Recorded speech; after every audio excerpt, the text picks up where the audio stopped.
بعد ہوتے ہیں، صلوات مل کے بآواز بلند پڑھیں۔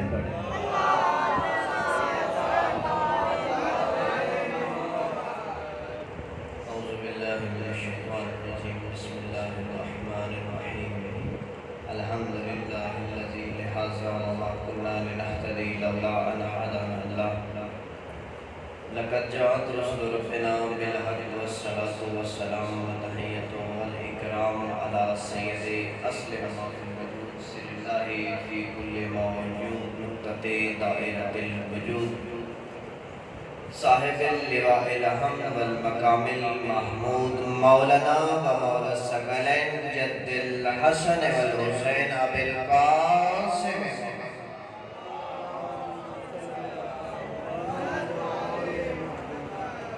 وعلی اہل بیت الطیبین الطاہرین المعصومین المظلومین، ولعنۃ اللہ علی اعدائہم من یومنا ھذا الی قیام یوم الدین۔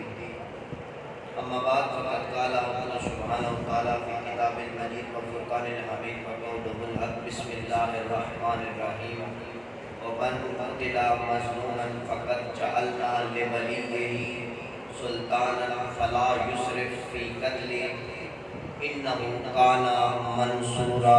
صلوات مل کے بآواز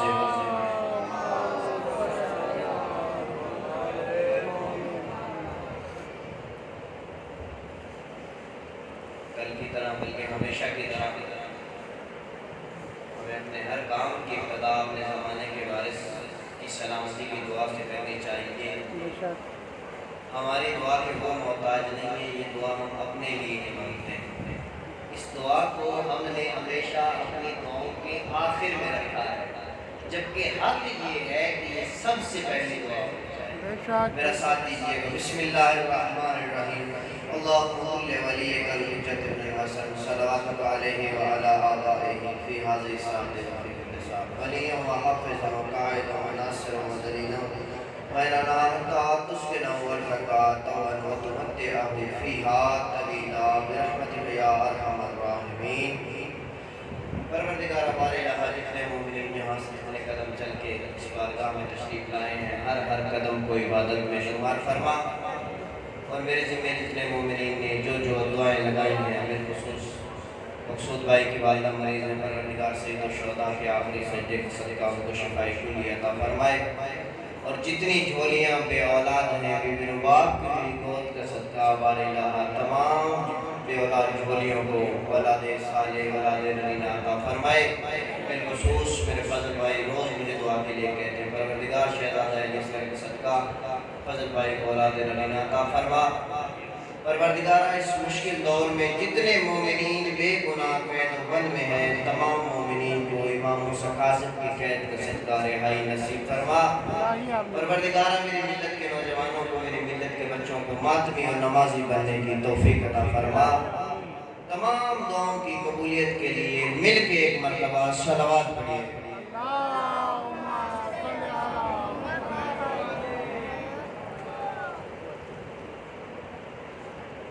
سرنامہ کلام میں نے سورہ مبارکہ اسراء کی آیت نمبر 33 کی تلاوت کا شرف حاصل کیا۔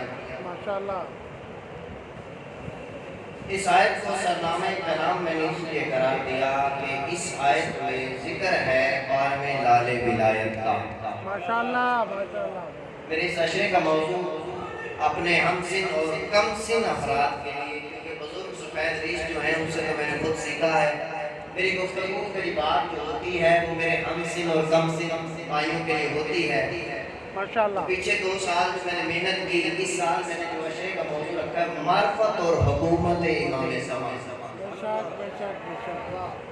چونکہ یہ مجلس اعلیٰ، یہ فرش اعلیٰ ایک یونیورسٹی کی حیثیت رکھتی ہے۔ یہاں پہ پرائمری کا بچہ بھی بیٹھتا ہے، مڈل کا بھی، ہائی اسکول کا بھی، کالج کا بھی، لیکن میں کہتا ہوں اس فرش اعلیٰ کے، اس یونیورسٹی کے کیا کہنے میں سے توجہ کیجئے گا کہ اگر آپ یونیورسٹی یا کالج میں چلے جائیں، پرائمری کے بچے کا بازو پکڑ دیں، کہیں کہ ہم نے اس بچے کو پڑھانا ہے، کہیں کہ بھائی ہمارے پاس تو اس کا ٹیچر ہی نہیں ہے، جو اس کو پرائمری اسکول میں داخل کرواؤ، اس کو کسی اور جگہ لے کے جاؤ، یا بی اے یا ایم اے کرنے والے بچے کا بازو پکڑے اور لیڈر جب پرائمری کے اسکول میں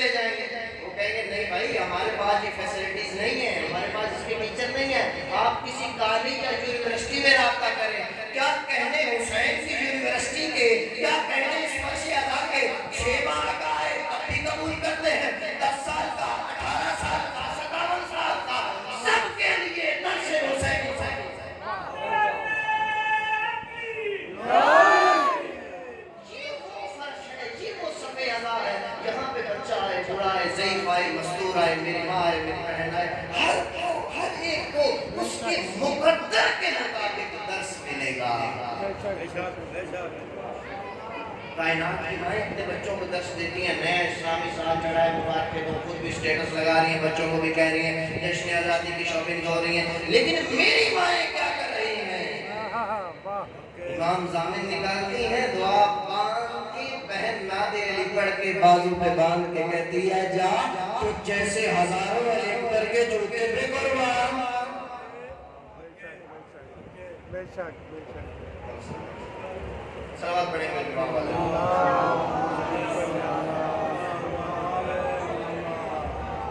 بے شک بے شک۔ دنیا کی مائیں فخر کرتی ہیں کہ میرا بچہ، جب چھوٹا بچہ بولنے لگتا ہے نا، پھر خصوص جب پہلی اولاد ہو، جب شادی شدہ جوڑے میں پہلی اولاد ہوتی ہے تو کیا سکھاتے ہیں؟ ماما، بابا۔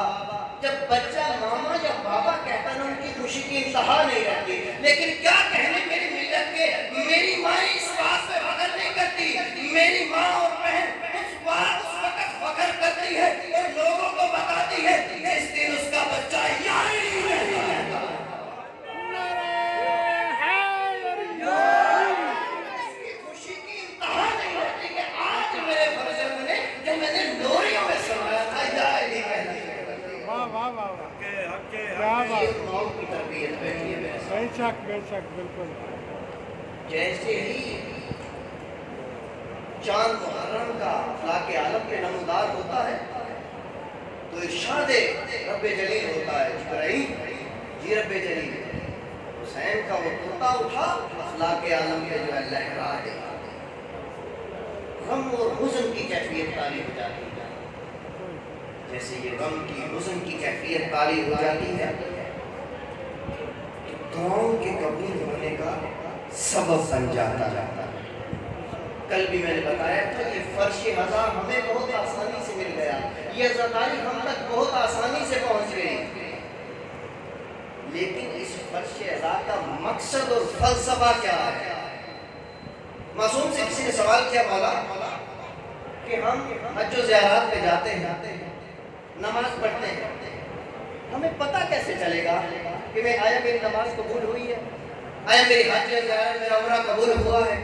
کوئی کلمہ، کوئی پیمانہ، کوئی فارمولہ ایسا ہے؟ میں نے کہا بالکل ہے۔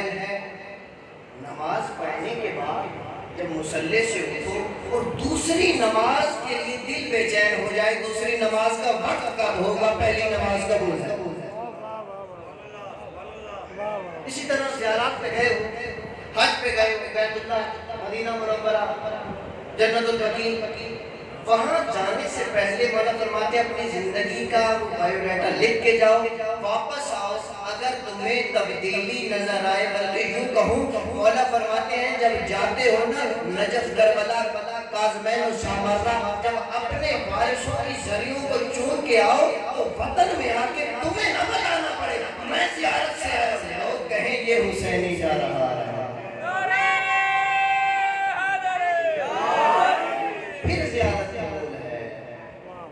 اسی طرح یہ عشرہ محرم، یہ فرش ہزا، یہ دن بہت جلدی گزر جائیں گے، یہ فرصت ہر ایک کو میسر نہیں ہوتی۔ خبردار کوئی یہ نہ سمجھے میں خود چل کے آیا ہوں، میں نے اپنے کام میں سے وقت نکالا، نہیں، تمہیں چن چن کے بلایا گیا۔ ہم اس فرش ہزا کے وارث نہیں ہیں، کوئی کہے میں بانی مجلس ہوں، میں کہوں میں خطیب ہوں، نا، ہم ہیں سید الشہداء کے نوکر، اور اس کا شکریہ ادا کرتے کرتے ہم تھک جائیں گے۔ شکریہ ادا نہیں ہوگا کہ اس مولا نے ہمیں اپنے خادموں میں چن لیا، آپ کی نوکری وہاں، میری نوکری یہاں لگا۔ اس فرش ہزا کا مقصد کیا ہے؟ ثواب تو ہمیں حاصل ہو جاتا ہے۔ دیکھیے حدیث کے جملے ہیں، من بقا او ابقا او تباقا وجبت لہو جنت، جس نے مولا حسین پہ گریہ کیا، گریہ کروایا یا گریہ والی حالت بنائی، صورت بنائی، اس پہ جنت واجب ہوتی۔ جنت کیا ہے؟ جنت بابا مٹی کی ڈھیری ہے، بالون بیچ رہے، جاؤ لے لو۔ بابا جنت تو دیکھیے باتوں سے باتیں نکلتی جاتی ہیں، جنت تمہارے وارثوں کی ملکیت ہے۔ یہ مثال پہلے بھی شاید آپ نے مجھ سے سنی ہو، پھر ذہن میں آ گئی یہ جملہ تبرک کو نفس کرتا چلوں۔ اب دیکھیے میرے پاس پاکستان کا جو آئی ڈی کارڈ ہے نا، یہ ایران میں ویلڈ نہیں ہے، کیونکہ میں باشندہ ہوں پاکستانی۔ وہاں پہ اگر خدا نہ خواستہ میں کوئی غلط کام کوئی جرم کروں گا نا، تو وہ مجھے اٹھائیں گے، اٹھا کے ڈیپورٹ کر کے پاکستان بھیج دیں گے، ٹھیک ہو گیا۔ لیکن پاکستان میں کوئی کام کرتا ہوں تو مجھے سزا ملے گی، یہاں سے مجھے کہیں اور نہیں بھیجیں گے۔ اللہ جانے کس تک آپ کے پاس جو نیشنلٹی ہے، آپ جو آئیڈینٹیفیکیشن رکھتے ہیں، ولایت علی کی جو مہر آپ کے سینے پہ لگی ہے، وہ آپ کا آئیڈینٹی کارڈ ہے، آپ کے وارث سے جنت کے مالک۔ آپ نے اگر کوئی تقصیر کی ہے، گناہ کی سزا ملے گی، لیکن جنت سے کوئی نہیں نکالے گا۔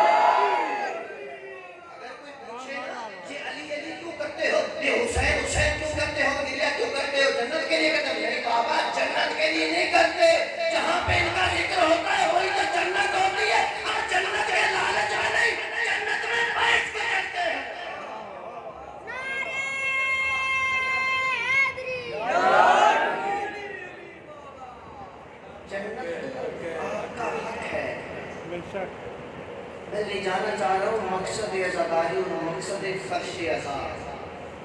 پھر ایک اور جملہ ذہن میں آ گیا آپ کی محبتوں کو دیکھتے ہوئے کہ جنت کے اندر بھی درجات ہیں۔ انسان اپنے اعمال کے لیے کرتا ہوا تو اس نے کیا نیک اعمال، جنت میں تو پہنچ جائے گا، وہاں پہ رتبے ہیں۔ کوئی اہل بیت سے 1 دن کی دوری پہ ہوگا، کوئی 1 ماہ کی دوری کے اوپر ہوگا، کوئی جو ہے وہ 1 سال کی دوری پہ، کوئی ایسا ہوگا رہے گا اب تک جنت میں، لیکن اہل بیت کی زیارت نصیب نہیں ہوگی۔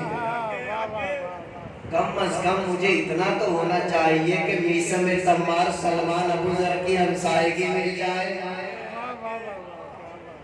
جنت میں جا کے معرفت پڑھنے کی دعا مانگو۔ یہ دنیا میں جو معرفت حاصل کرو گے نا، یہ دنیا ہے وقت کی قید میں، یہ ٹائم پیریڈ میں آپ لوگ۔ جب انسان اس دنیا سے منتقل ہوگا عالم برزخ میں، اس وقت انسان کو باور ہوگا کہ وہ تو میں چھوٹے سے ٹائم پیریڈ میں تھا، اصل چیز تو یہاں ہے۔ تو جنت میں درس دینے والے تو محمد والے محمد ہوں گے۔ ایک روایت میری آنکھوں سے گزری کہ آواز دی جائے گی یا اہل محشر، بلکہ یا اہل جنت، اے جنت والو آؤ۔ ماں کی گود سے لے کر مرنے تک، مرنے سے لے کر محشر تک تم نے خواہش کی تھی کہ ہمیں سید الشہداء کی زیارت نصیب ہو۔ قرآن میں ایک لفظ آیا ہے سیق الذین، سیق الذین، سیق عربی میں کہتے ہیں گھسیٹنے کو۔ اب یہ سیق 2 جگہ استعمال ہوا ہے، 2 معنوں میں استعمال ہوا۔ ایک جگہ استعمال ہوا کہ جو جہنم کے حقدار ہوں گے، جو بھی ہوں گے، ان کو گھسیٹ کر فرشتے جہنم میں لے کر جائیں گے۔ سلام سلام، ان کو گھسیٹ کر لے کر جائیں گے۔ ایک روایت جب میری آنکھوں سے گزری میں حیران پریشان کہ لکھا ہوا تھا ایک ٹولہ، ایک گروہ ایسا ہوگا کہ رضوان جنت سیق الذین گھسیٹ کر جنت میں لے کر جائیں گے۔ کیا بات ہے! میں اس لائن سے آگے نہیں بڑھ پایا کہ یہ کیا وجہ ہے۔ کسی مشکل سخت جگہ پہ جب لے جایا جاتا ہے تب گھسیٹا جاتا ہے، تو یہ جنت میں کیوں گھسیٹا جائے گا؟ تو اعلان ہوگا جنہوں نے بھی فرزند زہرا حسین کی زیارت کرنی ہے وہ اس صف میں آ جاؤ۔ صف لگے گی، لوگ سید الشہداء کی زیارت شروع کریں گے۔ اب وہ جو سال مہینے جو ہمیں بتائے جاتے ہیں یہ ہمیں ہمارے ٹائم کے مطابق بتائے جاتے ہیں، ایسی بات نہیں ہے۔ جب امام وقت کا بھی ظہور ہوگا شاید یہ سال دنوں کی گنتی اور اس میں رد و بدل ہو جائے۔ وہ جو سال ہے نا ہمارے 50,000 سال کا ایک دن شمار ہوتا ہے۔ 50,000 سال کا وہاں ایک دن شمار ہوتا ہے. تو روایت کے آگے جملے تھے کہ مولا حسین کی لائیو روبرو زیارت کرنے والوں کو جب مولا کی زیارت نصیب ہوگی، توجہ کیجیے گا، اتنے محب ہوں گے اپنے آقا کی زیارت میں کہ 500 سال گزر جائے گا. یہ تشنگی مجھے کو نہ آئے گی. فرشتے گھسیٹ کر جنت میں لے جائیں گے. وہ کہیں گے نہیں، ہمیں جنت میں جانا نہیں ہے، جہاں مولا موجود ہے یہی تو جنت ہے، ہمیں حسین کی زیارت کرنا ہے. سلام علیکم.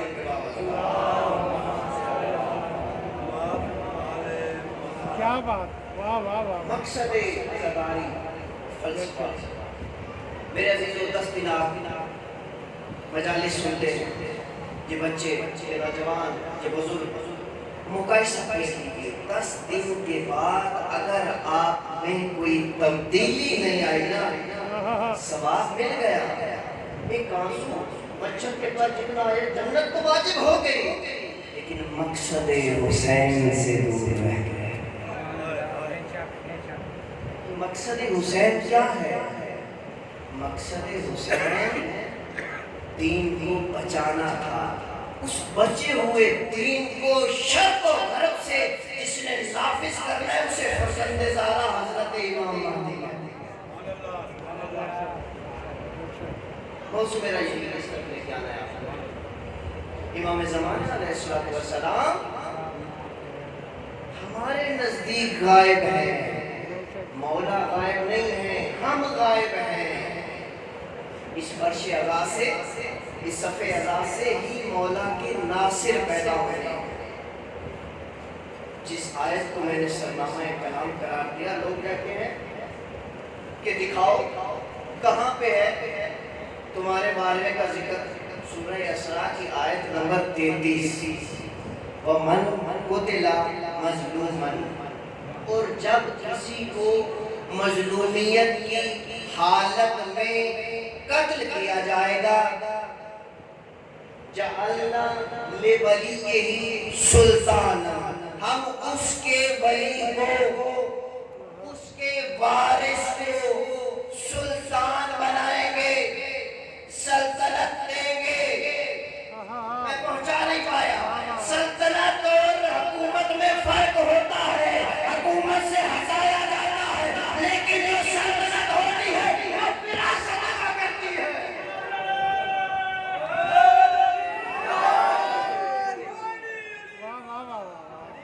کیا بات ہے، آپ کی کیا کہنے، کتنا پڑھا لکھا مجمع. آپ میرے مزاج کو جانتے ہیں، میں آپ کے مزاج کو جانتا ہوں. ابھی تو آیت کا ایک ٹکڑا پڑا ہے.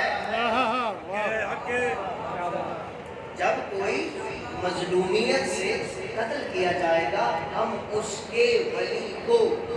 ابھی ادھر رکا ہوں، ایک اور جملہ ذہن میں آ گیا کہ عالم ارواح میں ابھی کوئی خلق نہیں ہوا تھا. تو ملائکہ نے پوچھا کہ بار الہ پروردگارا، یہ جو 14 نور ہیں، واہ واہ واہ، کیا بات ہے. ان میں سے ایک نور ایسا ہے جب ہم اس نور کو دیکھتے ہیں، حالانکہ ہماری یہ کیفیت ہونی نہیں چاہیے، غم حزن ملال کی کیفیت طاری ہو جاتی ہے. ملال کی کیفیت طاری ہو جاتی ہے. پروردگار کی آواز آتی ہے، میرے ملائکہ، وہ ہے سید الشہداء کا نور. اس کی نسل سے جو آگے 9 نور کھڑے ہیں نا، یہ اس کی نسل سے ہیں. پھر فرشتوں نے سوال کیا، بار الہ، یہ باقی جو سارے 13 کے 13 نور ہیں، یہ رکوع بھی کرتے ہیں، سجود بھی کرتے ہیں، قیام بھی کرتے ہیں، یہ جو ایک آخری نور ہے یہ قیام بھی کرتے ہیں.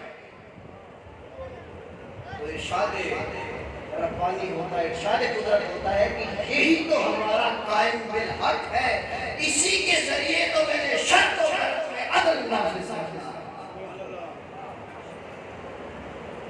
ولی ہی سلطان، ہم اس کے ولی کو سلطنت عطا کریں گے، سلطان بنائیں گے. آگے آیت ہے فلا یسرف فی القتل، اور وہ قتل میں اسراف نہیں کرے گا. پھر آگے انہو کانا منصورا، اس کے لیے ہم نے ناصر قرار دیے ہیں. ناصر کون ہے؟ اسی صفحہ اللہ سے نکلیں گے. کیا بات ہے. یا سوال کیا جاتا ہے کہ 313 ناصر پورے ہوں گے تو مولا کا ظہور ہوگا. بار بار سوال ہوتا ہے کہ مجتہدین، یہ علماء کرام، آپ خود یہ 313 پورے کیوں نہیں ہو رہے؟ بابا یہ سوال ہی غلط ہے. کیوں پورے ہو؟ 313 جو آخری خط ہے وہ یہاں سے شروع ہوگا. صدر پاکستان ضیاء الحق امام خمینی کے پاس ایران کے دورے پہ گئے، کہا مجھے کوئی طریقہ بتائے جو آپ ایران میں انقلاب اسلامی لے کے آئے ہیں، میں بھی وہ انقلاب لے کے آنا چاہتا ہوں. تو امام خمینی نے پاؤں سے لے کر سر تک دیکھا، کہا پہلے 6 فٹ کے انسان پہ انقلاب لاؤ، پھر اسلامی انقلاب کا سوچا. اب یہ 313 اگر مستجاب نقوی بننے کی کوشش کرے گا تو پھر یہ حق لگتا ہے 312 کو تلاش کرے گا. اگر میں خود 313 نہیں ہوں تو میں کیوں 312 کو تلاش کروں؟ صلوات پڑھیں گے ان کے آواز سے.